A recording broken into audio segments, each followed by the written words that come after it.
Assalamualaikum warahmatullahi wabarakatuh. Video pertemuan kali ini saya akan menjelaskan tentang pasar global atau pasar internasional. Jadi, pasar global ini juga termasuk dalam bauran pemasaran yang place ya atau tempat. Pemasaran global ini adalah pemasaran berskala seluas dunia internasional yang terbuka bagi seluruh pelaku usaha.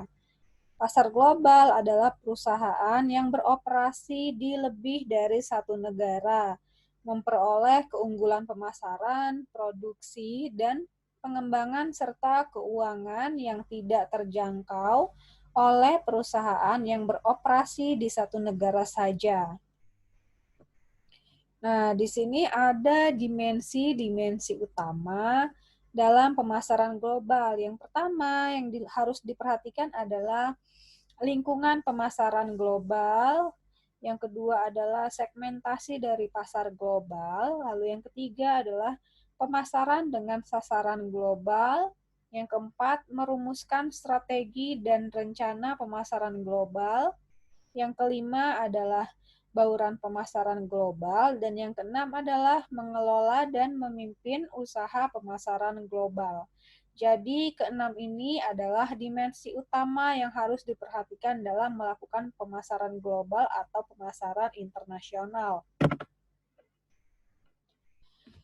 Nah, di sini ada cara memasuki pasar global. Yang pertama adalah mengamati lingkungan pemasaran global.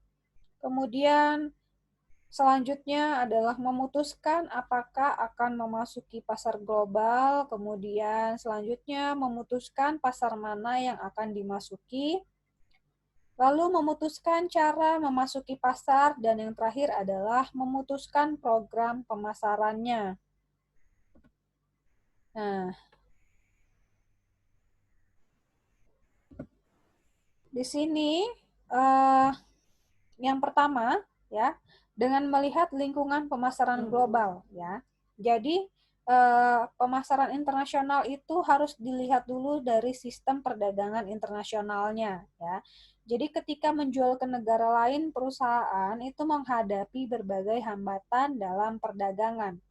Yang paling umum itu adalah tarif ya, yaitu pajak yang dipungut oleh pemerintahan atau pemerintah luar negeri atas produk impor tertentu. Tarif ini dimaksudkan untuk meningkatkan pendapatan suatu negara atau melindungi perusahaan dalam negeri.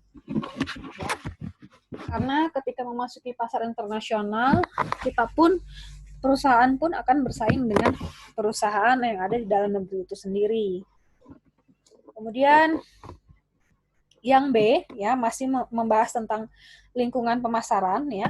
Yang B adalah dilihat dari lingkungan ekonominya. Pemasar internasional harus mempelajari perekonomian dari tiap-tiap negara ya.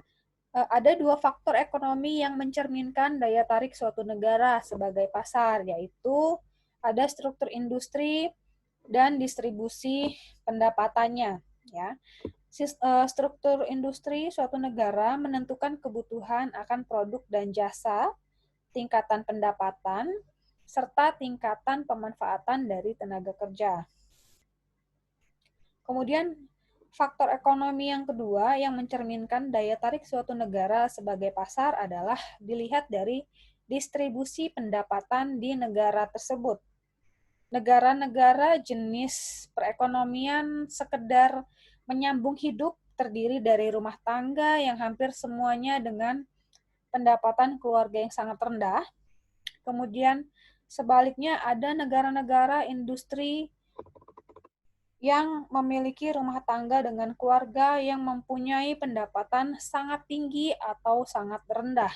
Jadi intinya ketika ingin memasuki pasar internasional, dilihat dulu apakah di negara itu penduduknya rata-rata pendapatannya sangat rendah atau penduduk di negara tersebut rata-rata pendapatannya adalah tinggi. Jadi kalau rendah, pendapatannya rendah, tidak akan menjamin prospek yang baik ketika pemasar atau perusahaan memasuki negara dengan distribusi pendapatan yang rendah seperti itu. Nah, kemudian yang C, ya, yang dilihat adalah lingkungan politik dan hukumnya, gitu ya.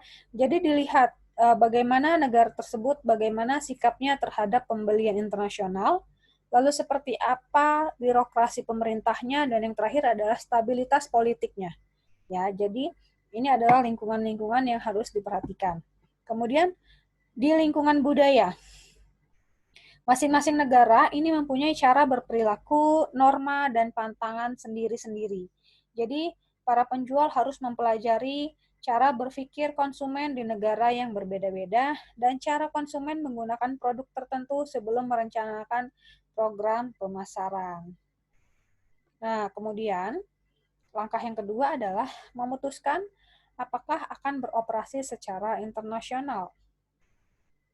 Sebelum melangkah ke luar negeri, perusahaan itu harus menimbang beberapa resiko dan menjawab banyak pertanyaan tentang kemampuan beroperasi secara global. Ya, apakah perusahaan itu dapat belajar untuk memahami perilaku konsumen di negara-negara lain? Dapatkah perusahaan menawarkan produk yang menarik dan mampu bersaing?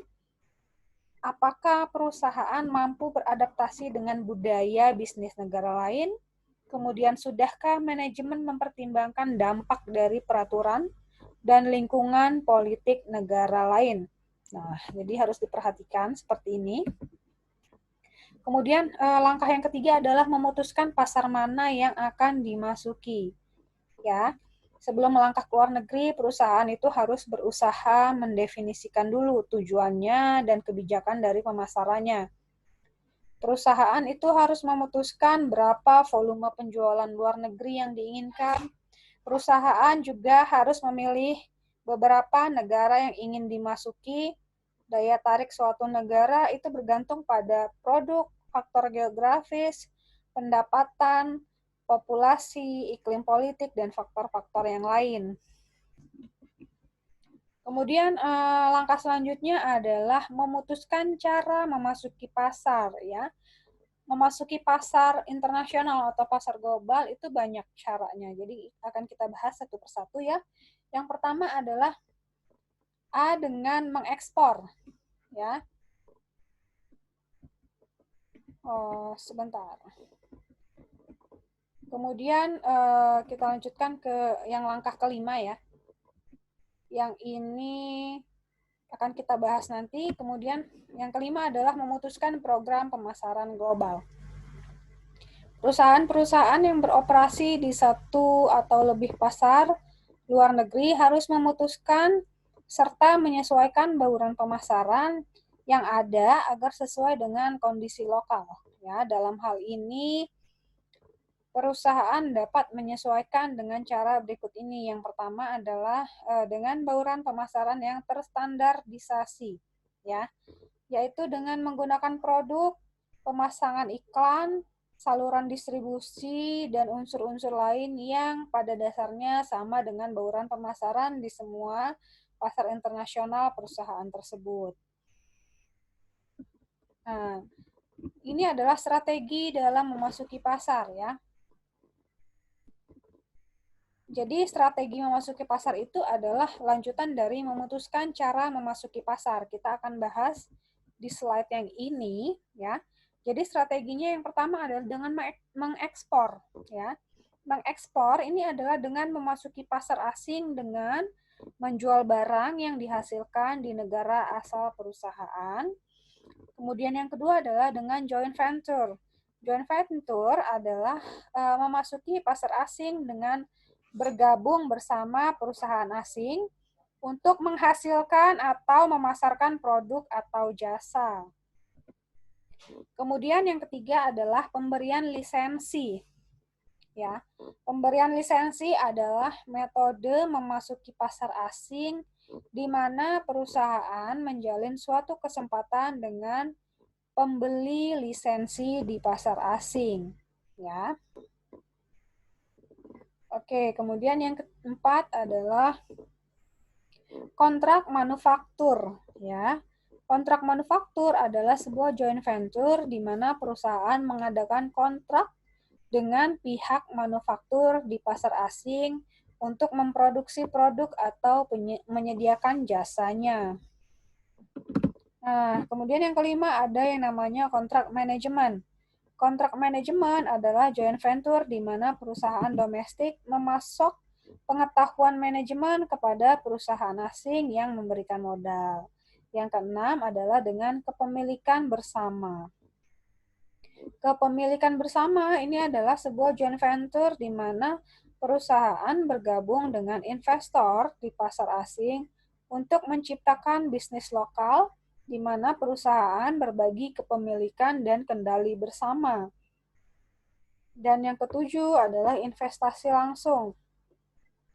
Jadi investasi langsung ini adalah memasuki pasar asing dengan mengembangkan fasilitas perakitan atau manufaktur yang berpusat di luar negeri. Nah, jadi konsep saluran menyeluruh untuk pemasaran global atau pemasaran internasional adalah dari penjual mengarah ke organisasi markas penjual untuk pemasaran internasional, lalu selanjutnya adalah ke saluran antar negara, ya. Dari saluran antar negara tertuju kepada saluran dalam negara, baru bisa sampai ke pengguna akhir atau pembeli di negara-negara yang dituju dalam pemasaran global atau pemasaran internasional.